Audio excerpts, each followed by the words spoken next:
आज आगरी समाजाबाबतीत त्यांनी जे वक्तव्य केले आणि शिव्या घातल्या गेलेल्या आहेत, मला असं वाटतं खूप खालच्या दर्जाला राजकारण चाललंय. त्या एक महिला आहेत, त्या एक नेतृत्व करतायत महिलांचं. आज त्या जिल्हाध्यक्ष पदावर त्यांनी महापौर पद भूषवलेलं आहे. तर ही जर अशा महिला ह्या जर या पदावर राहून जर नेतृत्व करतात तर त्यांच्याकडनं बोध काय घ्यायचा पुढच्या महिलांनी.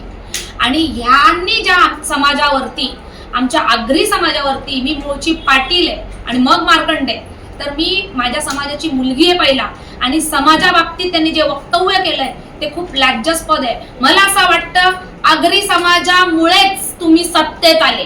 ही आगरी समाज ही मुंबई आहे, ही आगरी कोळ्यांची आहे, त्याच्यानंतर सगळे आलेत. आणि त्या समाजाबाबतीत तुम्ही हे वक्तव्य करता.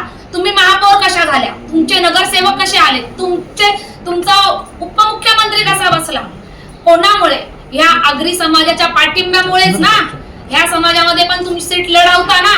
मग आज त्या समाजाच्या आया बहिणी रस्त्यावर घरात घुसून झोपून हे वाक्य कुठले होते?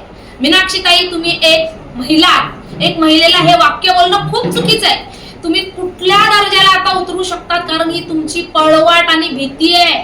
तुम्हाला आता लोक कळालेले आहेत, लोकांना माहिती आहे, पैसे वाटा किंवा काही करा, पण लोकांनी ठरवलंय या वेळेला मराठी संस्कृती महाराष्ट्रातनं न जाण्यासाठी लोकांनी ठरवले की आपल्याला मराठी आणि आपले हिंदुत्व जगण्यासाठी लोकांनी ठरवले की आपल्याला आता कोणाला निवडून द्यायचंय. आणि